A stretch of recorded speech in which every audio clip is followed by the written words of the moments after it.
All right, good afternoon, everyone. Hope you guys are doing great. Beautiful day outside. We're going to get back into Deuteronomy chapter 4 this week. We did 3 and we did part of 4 last week. Moses is finishing up the section of this book that is known as the historical prologue, where he's given the reasons why Israel, as the vassal, should keep their covenant treaty that they're making with God, which is what the entire book of Deuteronomy is. Always important. I'm going to harp on that every week so that you always remember as you leave, Deuteronomy is an ancient Near East treaty document. And that is the structure of the book. That's what forms the book. That's also why we know the book was not a late invention after the exile, written by the JEDP authors and combined together into this document we have today. That's an old hypothesis that was put forward by European scholars in the late 1800s and early 1900s, and it does not fit with what we know about ancient Near East treaty formats, which Deuteronomy matches almost identically. So it's important to keep that in mind, because you go to any history of religion school or any secular even Christian higher education places, and you'll learn that Deuteronomy was patched together long after the events and not at all written by Moses. And there's just no good, compelling reason to believe that anymore, especially with the last 50 years of ancient Near East studies, archaeology, linguistics, and stuff that's been dug out of the ground that shows Deuteronomy fits right at home in the 2nd millennium BC. So that's important for those of you that deal with people or reading and studying on your own, and you'll come across things where they take a critical approach of Deuteronomy, but overly critical in the negative sense. What we want to do is a healthy critical view of Deuteronomy, a text critical view of Deuteronomy, where we look at what it is first and what it says first, and then maybe later you can try to piece together how it might have come about. You know, where did Moses didn't write about his own death, which happens at the end of Deuteronomy, so we know there was later editing. And there are places that we saw last week where it says, as it is to this day. So we know that there was later hands that were involved in Deuteronomy. But the bulk of it claims to be from Moses, and that's how every New Testament author that we have any knowledge of treated the book. And so that's how we want to treat it as well. And Moses, it's not just words from Moses, it's the last words from Moses, his final address to his people. This is his final, his farewell, his swan song, his last will and testament that he's leaving the people. So in chapter 4, now when he's going to transition into, chapter 4 is going to transition into the next part of the covenant document, which is known as the stipulations. And that'll actually begin in chapter 5. Or you could make the argument that chapter 4, verse 41, or 4, verse 44. Regardless, that'll be the next part where he's going to introduce, okay, now here are the stipulations of this covenant. But right now he's still bringing them all the way from where they've come out of Egypt, historically, narratively, to the point where they are now, which is on the plains of Moab, this right across the Jordan River in what would today be modern Jordan, looking into Israel from the east, looking westward, and the land is spread out before them. So Moses, we talked last week, we got through the beginning of chapter 4 last week, but we're going to jump back to verse 5 of chapter 4. Moses says, "Look," or see, "I have taught you decrees and laws as the Lord my God commanded me, so that you may follow them in the land you're entering to take possession of it. Observe them carefully, for this will show your wisdom and understanding to the nations, who will hear about all these decrees and say, 'Surely this great nation is a wise and understanding people.'" This great nation. Israel is not a great nation right now. They're a collection of slaves and a mixed multitude of non-Israelites that have banded together, come out of Egypt, and been living in the desert for 40 years. This is what every group that longs for statehood wants to see themselves as, a great nation. Go to any conflict in the world that's a political conflict, whether it's in the Middle East, whether it's in the Balkans, whether it's in South America, whether it's here in our revolutionary times, anywhere where you have people that are not a nation, they long for a nation. They long to see their flag raised. They long to see their athletes at the Olympics, their seat at the United Nations. They long to be a great nation. And Israel is not that at this point. What God is saying, though, is if you obey these commandments, you will be a great nation. And you'll be the greatest nation, actually. Because you, Israel, are my means of rescuing all the other nations from their fallenness and their alienation from me. So Israel was always meant to be a kingdom of priests, a holy nation. That's the difference between Israel and the other nations. It wouldn't be that they would be geographically greater than the other nations. It wouldn't be that they would be militarily greater or technologically greater necessarily. They might be some of those things.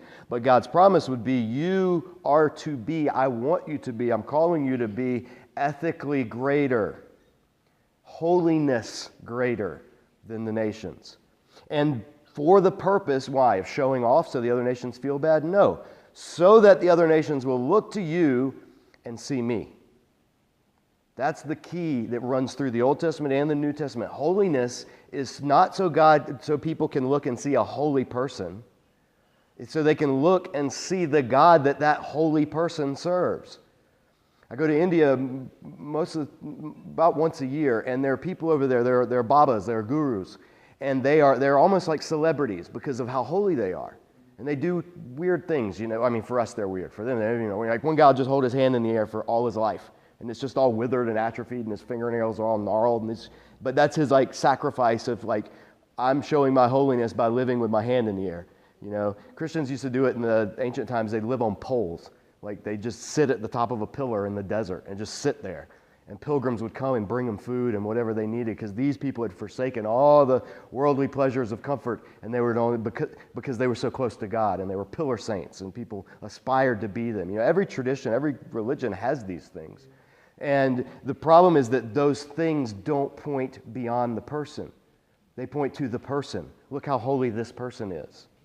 Holiness is to point to the God, not to the person. Look how holy that God is. Look how amazing that God is, what he's done through that person. That's why God never causes people to such nonsensical asceticism. Even the prophets that lived out in the desert, it was only for a season, or it was to illustrate something for the rest of the nation. It wasn't just, that's the high calling. God's never desired a kingdom of monks, but a kingdom of priests. And priests intercede before a person. So when a person takes their offering, they don't take an offering to the priest. They take it to the God that the priest is representing. That's a vital distinction that gets lost in religiosity. But that's what God was calling Israel to be in the sight of the nations. So that verse 7, it would say, what great nation is so great as to have their gods near them the way the Lord our God is near us whenever we pray to him? Now there's the NIV, I think they might miss it here, or they over-interpret. NIV says, what other nation is so great as to have their God? And that's kind of like Israel saying, see, we're the greatest. But really the text just says, what great nation is so great as to have their gods near them? Meaning, of all these great nations in the world, the thing that makes Israel distinct is not that it's the greatest, but that it has God in its midst. What other great nation? Egypt, Babylon, Assyria, the Hittites. What other great nation has what we have? Verse 8, and what other nation, or what other great nation, or what other nation is so great, whichever take it, as to have such righteous decrees and laws as this body of laws I'm setting before you today. Israel's laws and statutes were challenged to be compared to the other laws and statutes of the nations. The law code of Hammurabi, which I was in the Bible Museum this weekend. Actually, you can see a facsimile of the Hammurabi's code carved on a stela, a stone monument. And it's pretty similar in many ways to Israel's, but very different in other ways. The Middle Assyrian laws, the Hittite treaties, all of these ancient writings, the other nations, the other great nations have decrees and laws. It's not like that's what made Israel unique. It's the content of those decrees and laws and how they compare in that world to those other nations.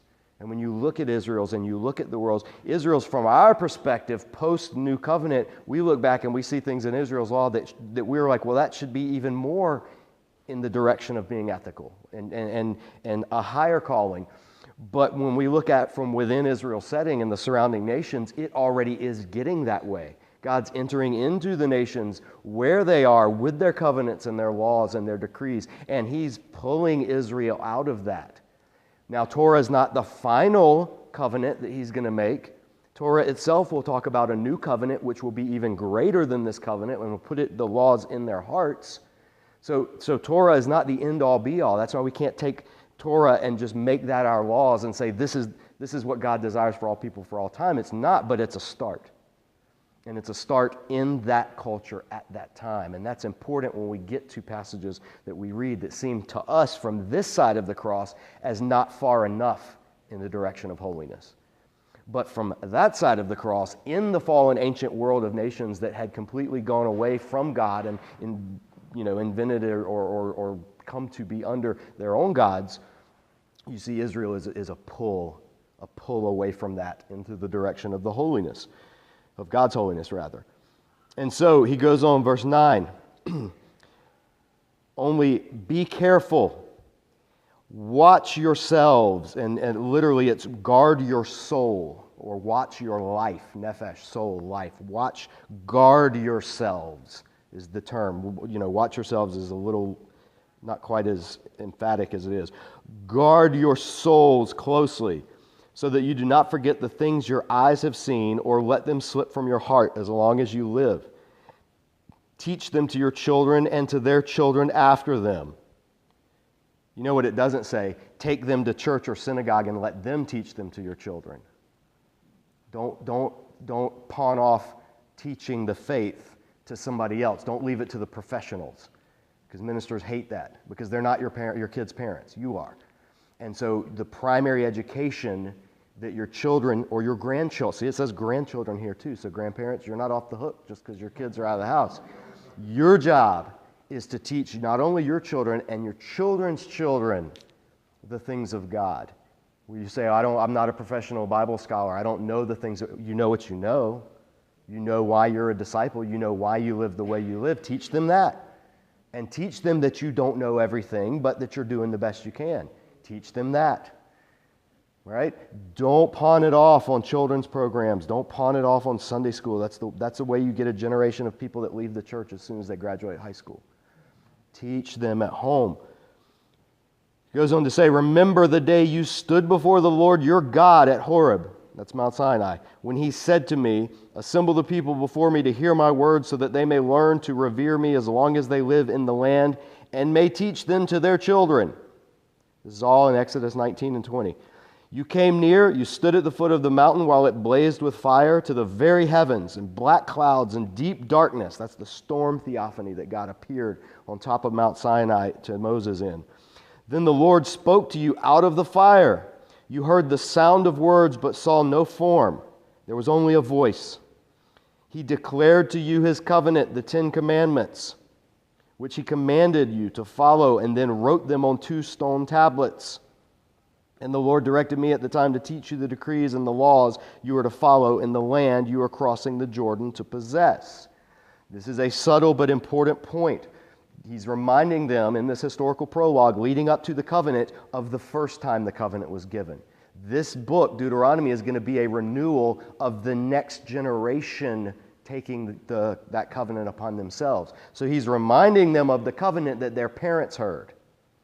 They were little kids, some of them not even born yet, when their parents stood before the mountain. But again, Moses speaks to them corporately as all of Israel. You were there, even though some of them weren't there. But as a people, they were there. And he said, you didn't see a form, but you heard a voice. So you experienced it. You saw the fire, you saw the smoke. You saw fire, smoke, darkness, thunder. These are all things when God shows up. There's elements of these things usually present somehow.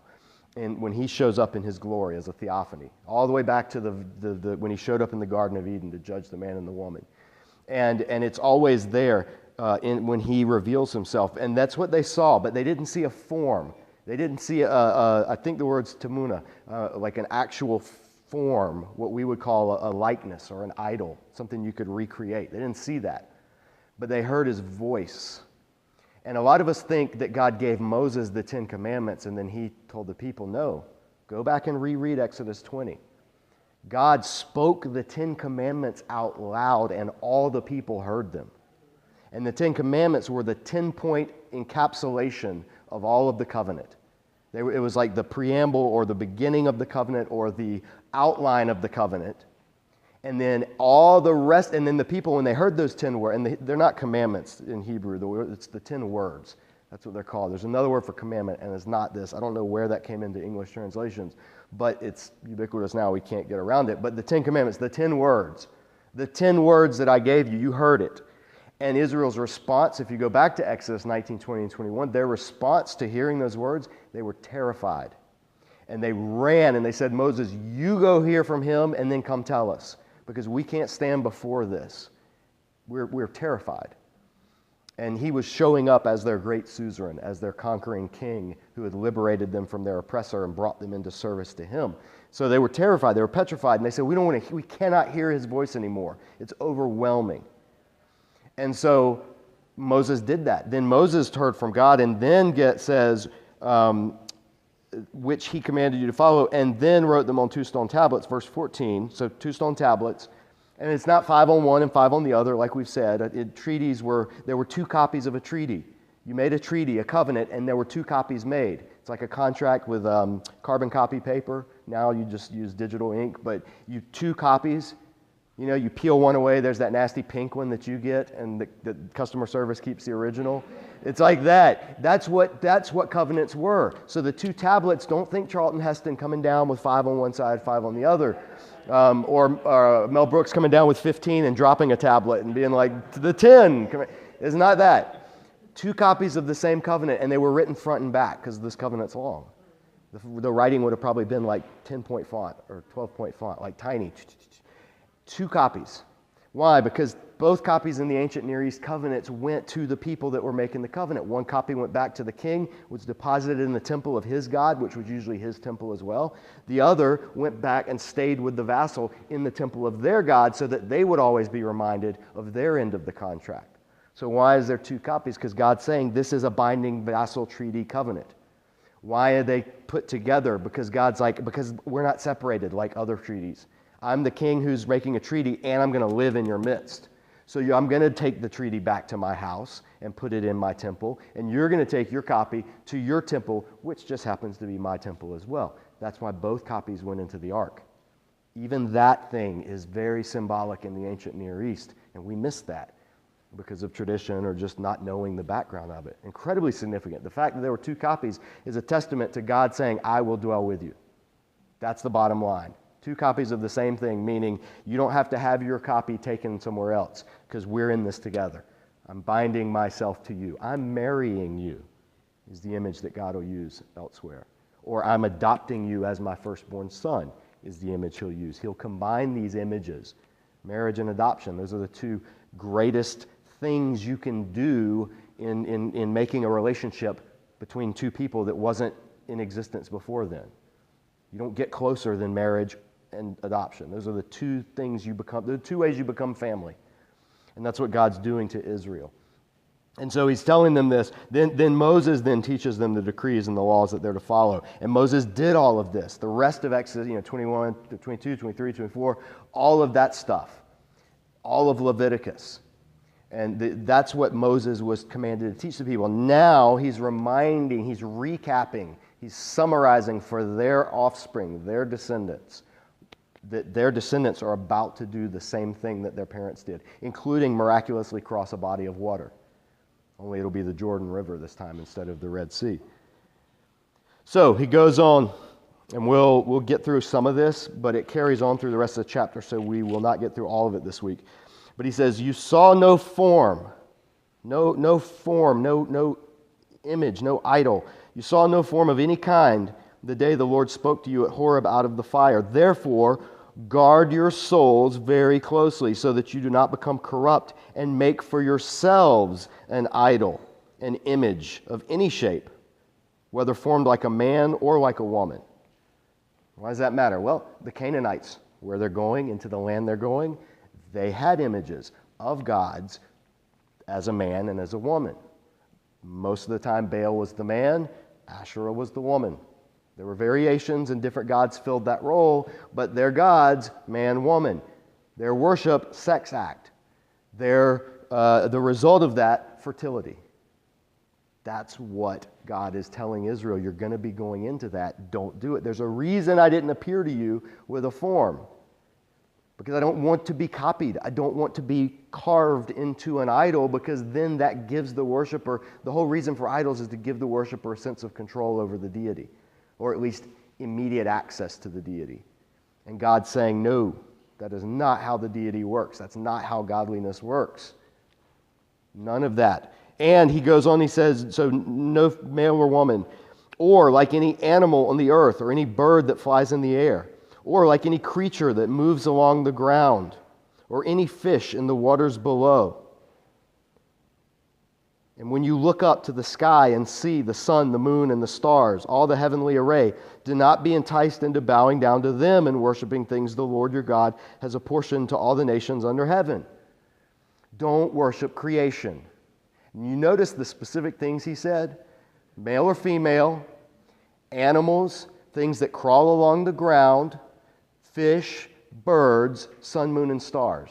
Those are the things that were created in that second column of Genesis on days 4, 5, and 6, but in the exact opposite order. He's in the opposite order. Day 4, sun, moon, and stars. Day 5, birds and fish. Day 6, animals, crawling things, and then humans. And so God's gone down the list, said, don't worship this, don't worship this, don't worship this, or this, which all happened to be things that the nations around Israel all worshipped. And God says, no, don't worship those things. Those are the things that God's apportioned to all mankind. Those are the common elements of creation. They're for everybody. You know, Jesus will say, the rain falls on the good and the evil. It's common grace. They're there to serve humanity and to be used by humanity and to be stewarded by humanity, protected, taken care of by humanity, not exploited or destroyed. Don't worship them. This is where modern ecology movements go astray. Christians should be, I've said this before, Christians should be at the forefront of environmental protection. We should be leading the charge in caring for this planet, because it's not our planet. It's God's planet. Where they go astray is much of the modern ecological movement says we should be caring for this planet because it's our mother. And that's not right. We should be caring for this planet because it's our little sister. It's our cousin. It's under us, so it's related to us, but it's not our mother. But despite the worldview differences, at least where Christians and pagans can come together is saying we shouldn't be destroying this place and we shouldn't be screwing it up because it is God's property. You know, if I loan you my car and say, hey, take care of this for me, I'm going to be back in a week, I don't want you to take it to a demolition derby. I don't want you drag racing in it. You'd lose. I don't want, I want you to take care of my car. Put gas in it. So when I get it back, I have gas, just vacuum it, wash it, take care of it. That's what God's saying. Take care of this planet for me, this world, these animals. So again, it's not just because you're a tree-hugging, nature-loving, puppy-dog-petting, soft heart.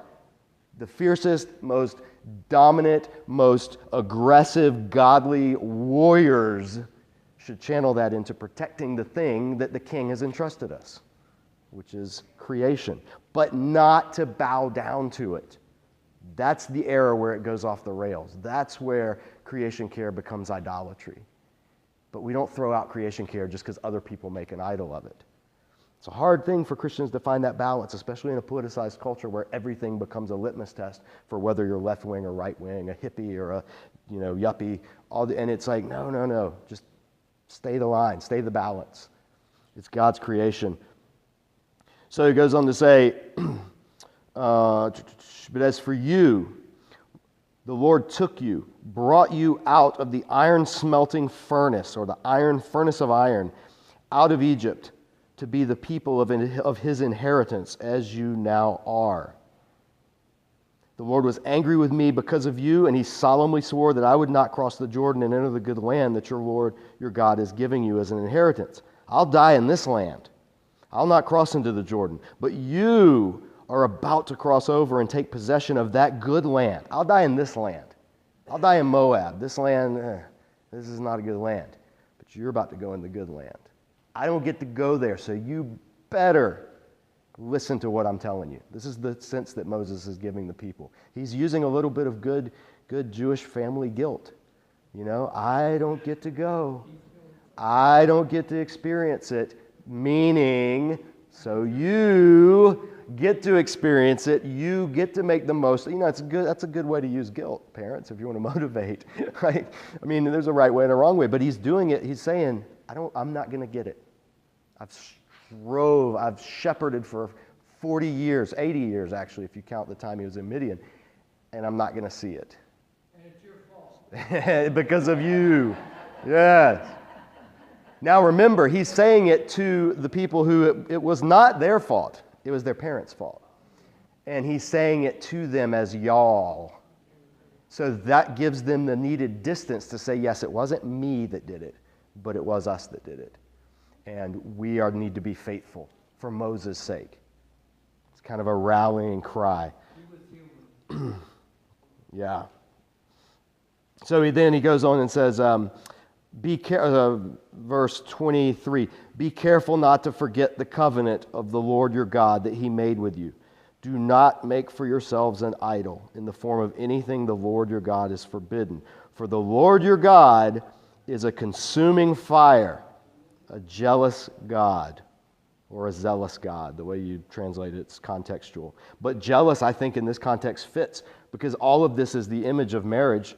Prophets will talk about this as an image of marriage. And jealousy, the right experience for jealousy is when one spouse cheats with another.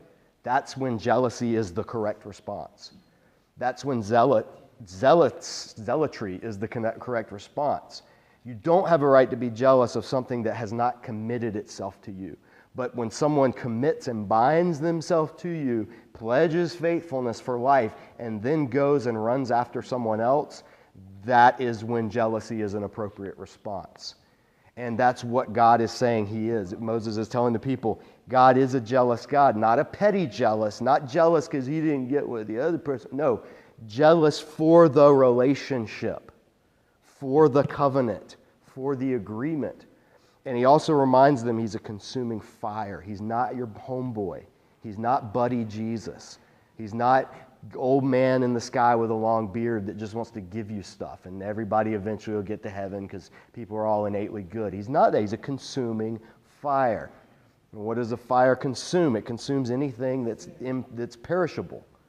Anything that will be burned up is burned up. Only what's pure, imperishable, fireproof will remain.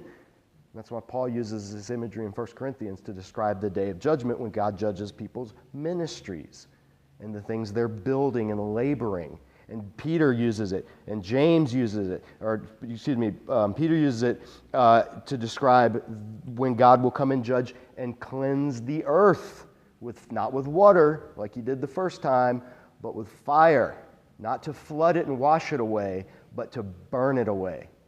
Burn away all that's corruptible, that's perishable, so that what will remain is what's imperishable, incorruptible, and eternal. And that will remain.